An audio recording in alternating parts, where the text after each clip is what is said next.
The sizzle of steaks hitting the grill wasn't what made my skin prickle. It was my father's voice, cutting through the backyard chatter with deliberate precision.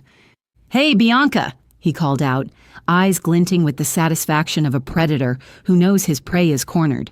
"You're old enough to pay rent or get out. This isn't a charity." Every conversation around us stuttered to a halt. My throat constricted as I felt dozens of eyes shift in my direction. Neighbors, family, friends, cousins, all suddenly witnessed to my humiliation. The potato salad bowl I was carrying grew impossibly heavy in my hands.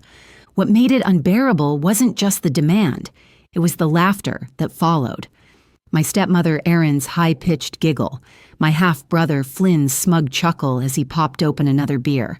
And worst of all, my father's satisfied smirk as he flipped a steak, spatula waving dismissively in my direction. "My name is Bianca. I'm 24 and a paralegal saving for law school. This is the story of how I reclaim my life by letting theirs fall apart."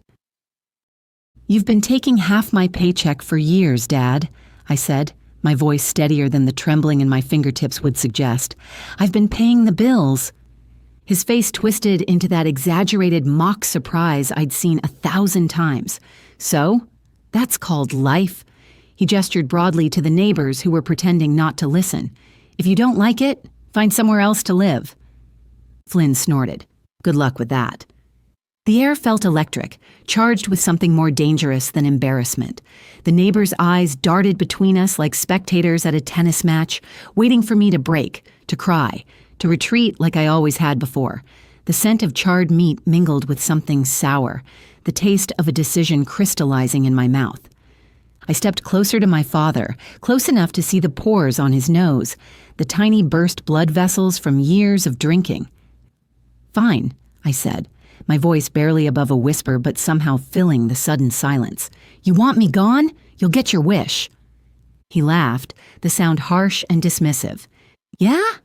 And where are you going to go? Back to that falling-apart apartment complex? You've got no savings, Bianca." What he didn't know, what none of them knew, was that I'd been preparing for this moment for months. The keys to my new house sat heavy in my pocket, pressed against my thigh like a secret weapon. The rest of the barbecue blurred into a haze of forced smiles and whispered commentary. I moved through it like a ghost, my mind already miles away, laying out the steps of what would come next. If he wanted me gone, I wouldn't just leave. I'd take everything they'd been leeching from me for years. By the time the last guests left, trailing awkward goodbyes in their wake, my decision was made. I wouldn't drag this out with arguments or tears. I'd be gone by morning, and with me would go the financial foundation they'd built their lives upon. Dawn hadn't yet broken when I loaded the final box into my car. My hands weren't shaking from grief, but from a strange electric anticipation. The house I'd grown up in sat silent behind me, unaware it was about to become the site of a long overdue reckoning. I drove through empty streets to my new home, a modest 2-story with white siding and a porch that wrapped around like a protective embrace. The air smelled different here, cleaner. By noon, I had the deed spread out on my kitchen counter, my name in black ink declaring this space mine and mine alone. I had been secretly saving for years while working as a paralegal, keeping a separate account they knew nothing about. I had been cutting expenses wherever I could to make this possible. I sent my father a text message, simple and direct. "I've moved out. The bills are yours now." The response was immediate, my phone lighting up with his name, then Erin's, then Flynn's in rapid succession. I let each call ring through to voicemail, a small satisfaction building with each unanswered ring. The sound of tires on gravel came before sunset. My father's truck, followed by Erin's sedan, pulled into my driveway uninvited. I watched through the window as they emerged. My father's face pale with something I'd never seen before. Not anger, fear. I stepped onto my porch, arms crossed as they approached. My father stopped at the bottom step, shoulders rigid. "You're not serious," he said, voice lower than usual. I leaned against the railing, feeling the solid wood against my back. "I told you. You said pay rent or get out. I chose get out." I paused, letting the next words land with precision. "And now I'll stop paying your bills too." The color drained from his face completely. Aaron's mouth opened and closed without sound. Flynn hung back by the car, suddenly looking like the child he'd never outgrown being. In that moment, I understood the power I'd been giving away for years and the strange, intoxicating feeling of taking it back. After they drove away, I stood on my porch in the gathering dusk, breathing in air that finally felt like my own. Not relief, not yet.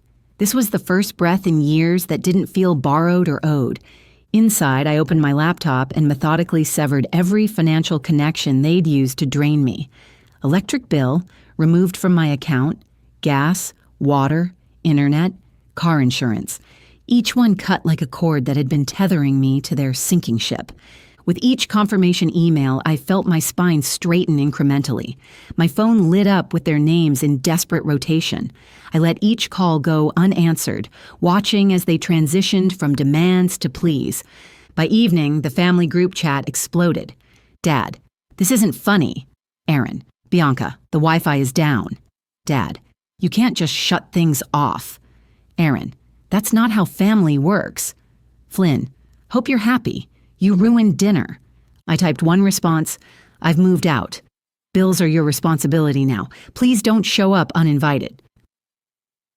Their truck pulled up outside my house before the sun had set. This time, my father didn't wait at the steps. He marched up to my door, Erin trailing behind him with her arms wrapped around herself like she was cold, though the evening was warm. All right, enough of this stunt, he said when I opened the door. You made your point. Turn the accounts back on for a week while we transition. I met his gaze directly, something I'd trained myself not to do for years. You've been taking half my paycheck since I was 17. You made it clear last night. You want me gone? I'm gone, and so is my money. Erin let out a bitter laugh. Wow, cold. No, I said, stepping down to meet them on equal ground. Cold is laughing at your child in front of neighbors. This question mark, this is warm compared to that. My father's mouth opened, but for once, no words came out. I saw something flicker across his face, uncertainty, maybe even the first glimmer of understanding what he'd lost. I walked back up the porch steps. You'll figure it out, just like I did. The door closed behind me with a definitive click, and for the first time in years, I was the one holding the key. Morning arrived with a silence I'd forgotten could exist. No stomping boots, no blaring television, no errands shouting about misplaced items. Just stillness and the gentle hiss of coffee brewing in my kitchen, steam curling into sunlight that streamed through windows that were mine alone. My momentary peace shattered when my phone lit up with a barrage of messages. Unknown number. Call us.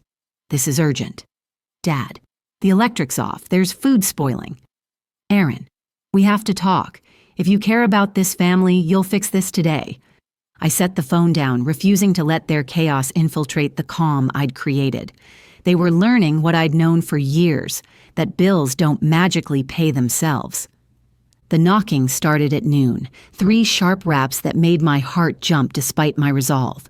Through the camera I'd installed, I saw Erin alone, designer sunglasses covering half her face. I opened the door just enough to form a barrier between us. What do you want? Her smile was brittle, practiced. We need the car insurance in your name for just a few more days. Flynn's got an interview. I already moved it to my address, I said, feeling nothing at the flash of panic across her features. It's my policy. If Flynn's driving, he needs his own. Her jaw tightened. You're punishing us. No, I said, leaning against the doorframe. I'm refusing to be punished anymore. She blinked rapidly, caught off guard by my calmness. Your father's furious. You know he's only like this because he's stressed. The shop closing... That shop closed 3 years ago, I interrupted. He's had 3 years to stop using me as his personal ATM. Her mask slipped for an instant, revealing the hardness beneath. You'll regret this. Sooner than you think. I closed the door without responding, the quiet click more satisfying than any shouted retort. That night, as I unpacked boxes in my new living room, my phone lit up with an email notification. Suspicious login attempt detected. My stomach tightened as I logged into my bank account to find multiple failed password attempts and something else. A department store credit card I'd never opened, registered in my name with their address. The pieces connected instantly. My purse had gone missing in their house a year ago, only to reappear days later with supposedly nothing taken. I printed every email, every statement, and slid them into a folder labeled Boundaries in bold black marker. I wasn't just protecting myself anymore, I was building a case. At midnight, a text from Flynn. "You think you're better than us now?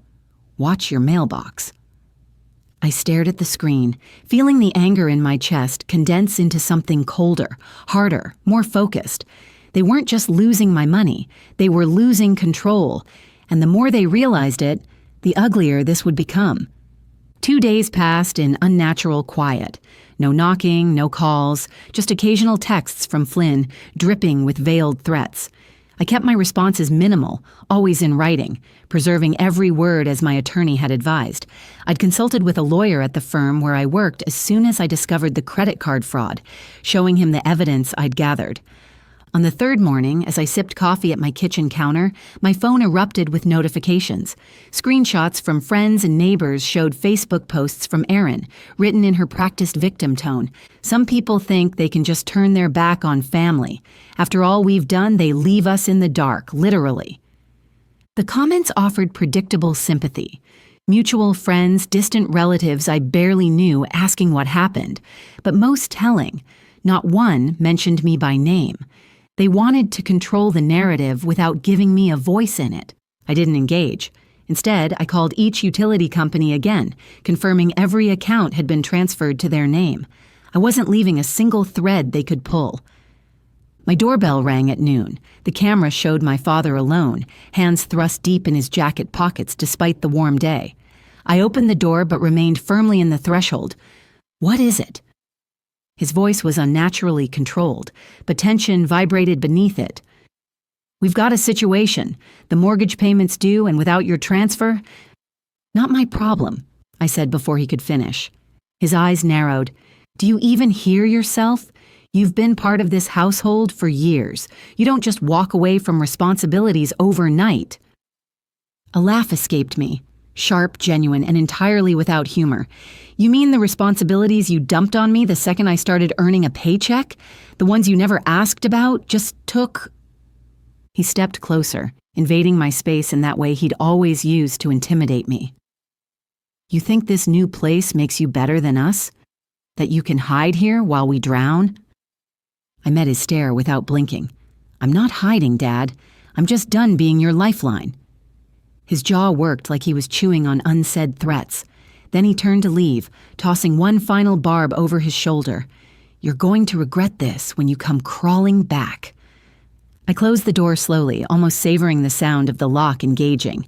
Crawling back wasn't in my vocabulary anymore. That evening, as dusk settled over my new neighborhood, their unraveling played out in real time. A former neighbor called, voice hushed with gossip. "They're out in the driveway arguing, something about the bank account being overdrawn. Erin's screaming she can't buy groceries, and your dad keeps saying, 'It's your fault.'" I thanked them and hung up, sitting in the stillness that followed. They were feeling it now. The weight I'd carried alone for years, suddenly pressing down on them. The next day, I made it clear this wasn't just about leaving. It was about reclaiming every piece of myself they'd stolen. At the bank, I met with a manager and closed the last joint account they still had access to. The folder of evidence in my bag grew thicker, more complete. That evening, a text from Erin. "You've made your point. We get it. Just please help us this month. We'll figure it out after." I didn't reply. 2 hours later, she posted publicly. "Funny how people change when they think they don't need you anymore, but life has a way of humbling everyone." For once, she was right. Life does have a way of humbling everyone, and theirs was just beginning. Saturday morning brought the perfect opportunity. As I scrolled through emails, one from the mortgage company caught my eye. Urgent, past due balance and notice of public auction. At first, I thought it was a mistake. I'd removed my name from everything connected to that house weeks ago, but opening it, I realized the bank still had me listed as an emergency contact from years before. My father had added me to the mortgage contact list while I was handling the paperwork during his recovery from surgery. The letter was unambiguous. 2 payments missed, no arrangement made, auction date set in 30 days. I stared at the screen, watching the cursor blink.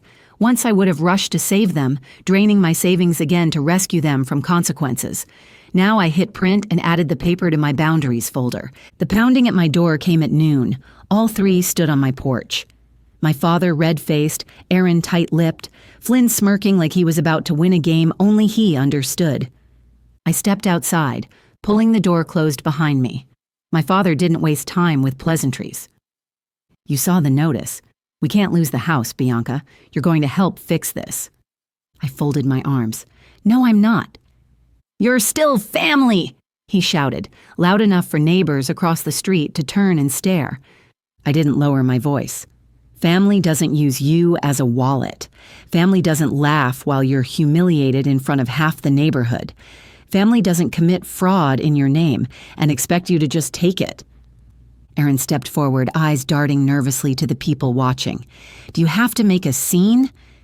"Yes," I said flatly, "because you had no problem making one when it suited you." Flynn muttered under his breath, "Unbelievable." I turned to him. "You're right. It is unbelievable that I let this go on for as long as I did." My father's voice dropped to that quiet, dangerous tone that once made me shrink. "If you walk away from this, you'll be nothing to us."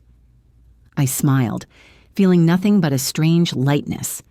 "Then I'll be nothing to you and everything to myself." I stepped back toward my door, but before going inside, I pulled the printed foreclosure notice from my folder and held it up for them to see. "This," I said, my voice cutting through the tension between us, "is what happens when the person you've been draining finally stops bleeding for you." I let the paper fall to the porch at their feet. The door closed behind me with a solid, satisfying click. Through the blinds, I watched them stand frozen. My father staring at the fallen notice, Aaron glancing anxiously at the neighbors, Flynn kicking at the paper as if it might bite him. They left without another word. That evening, I posted a single line on my social media. Sometimes the best gift you can give someone is the chance to stand on their own 2 feet. The supportive comments accumulated throughout the night. People congratulating me on my new place, sending messages of encouragement, asking if I'd finally moved out. Not once did I mention them by name. I didn't need to, because the truth was simple. Their downfall wasn't my story to tell anymore. It was theirs to live, and I was finally free to live mine. 3 months later, I received the final notice that the credit fraud case against them had been settled. The department store card had been removed from my credit report, and my father and Aaron had been ordered to pay restitution.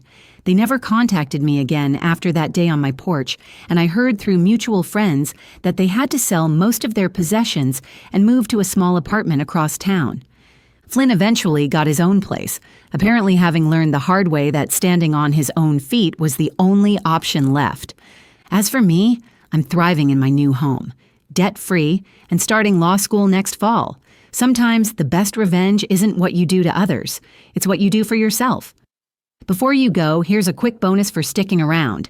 If you love learning and growing like I do, you need to try audiobooks. I've got an exclusive deal with Audible. Your first month is completely free. That's access to over 500,000 titles, 0 cost to you. All the details are waiting in the description. Don't miss this one.